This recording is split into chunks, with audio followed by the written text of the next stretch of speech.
অনেকেই বলে একাকিত্ব মানুষকে ভেতরে ভেতরে মেরে ফেলে, মানুষ ডিপ্রেশনে চলে যায়। হ্যাঁ, আমি জানি একা থাকার মাঝে অনেক ধরনের অসুবিধা আছে, তবে একা থাকার মাঝে কিছু সুবিধাও আছে। একটু ভেবে দেখুন, পৃথিবীতে সফল মানুষগুলো তাদের সফলতা পাবার আগে কিছুটা সময় নিজেকে সবার থেকে একটু আলাদা করে রাখে। এই সময়টা হতে পারে 2 মাস, 3 মাস, 1 বছর, 2 বছর অথবা আরও অনেক বেশি সময়। আপনার কি মনে হয় এই সময়টাতে তারা কি করে? সারাদিন রাত ঘরের কোণে বসে পাবজি খেলে, বাড়িতে বা অনলাইনে বসে বন্ধুদের সাথে কি লুডো খেলে? না, এই সময়টাতে তারা যে কাজে সফলতা অর্জন করতে চায়, নিজেকে সবার থেকে আলাদা করে রেখে সেই কাজটাই তারা বারবার করে, আর ততক্ষণ পর্যন্তই করতে থাকে যতক্ষণ পর্যন্ত না সেই কাজে নিজের দক্ষতা চলে আসে।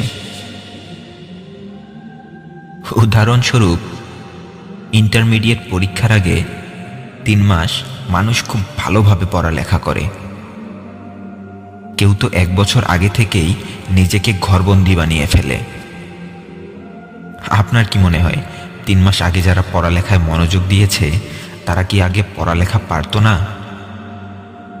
যারা 1 বছর আগে নিজেকে গৃহবন্দী বানিয়ে ফেলেছে তারা কি আগে পড়ালেখা পারত না? পারত, কিন্তু কোনো একটা নির্দিষ্ট কাজে নিজেকে দক্ষ বানানোর জন্য সবাই এরকমটা করে।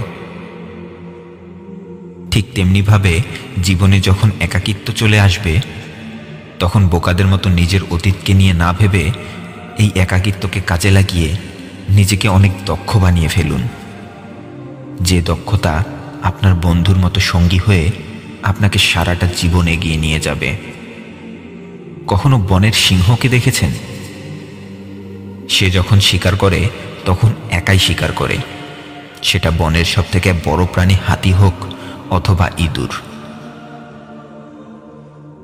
সিংহ কখনো ভাবে না তার কাজে কে তাকে সাহায্য করলো আর কে করলো না। এজন্য আমি একটি কথাই বলি, যার জীবনে একাকিত্ব ঘিরে ধরে, হয় সে মরে যায়, নয়তো এমন কিছু করে দেখায় যা হাজারো মানুষের জীবন বদলিয়ে দেয়। এখন আপনি সিদ্ধান্ত নিন, আপনি কি করবেন? মরে যাবেন, নাকি এমন কিছু করে দেখাবেন যা হাজারো মানুষের জীবন বদলিয়ে দেবে?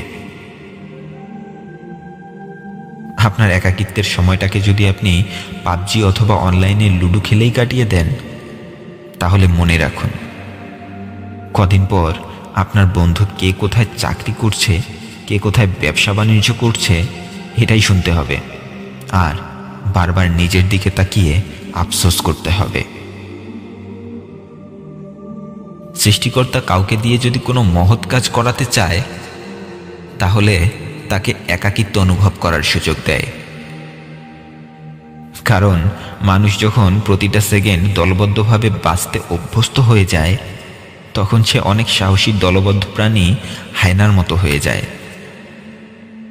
আর এই হায়না যখন একা হয়ে যায়, তখন সে গর্তের সামান্য ইঁদুরকে দেখেও ভয় পায়।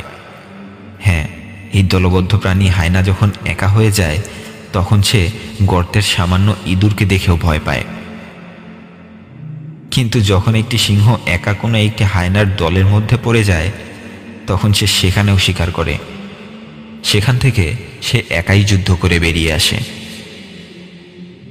আশা করি আমি আপনাকে বুঝাতে পেরেছি।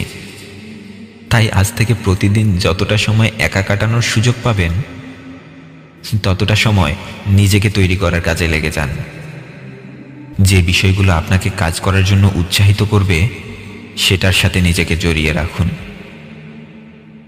আর কেউ যদি আপনার ভুল ধরে, তাহলে ভালো কথা, তবে সবসময় আপনার ভুল খুঁজে পায় কিন্তু আপনার ভালো দিকগুলোকে উৎসাহিত করে না, এসব মানুষ আর তাদের মুখের কথাগুলোকে আজকেই ডাস্টবিনে ফেলে দিন। হ্যাঁ, এসব মানুষের মুখের কথা আর তাদেরকে আজকেই ডাস্টবিনে ফেলে দিন। ভিডিওটি ভালো লাগলে শেয়ার করে সবাইকে দেখার সুযোগ করে দিন। আর আমার চ্যানেলে নতুন হয়ে থাকলে আমার অন্যান্য ভিডিওগুলো দেখুন। ভালো লাগলে সাবস্ক্রাইব করে রাখুন। আর আপনাদের মূল্যবান মতামত কমেন্ট করতে ভুলবেন না। ধন্যবাদ সবাইকে।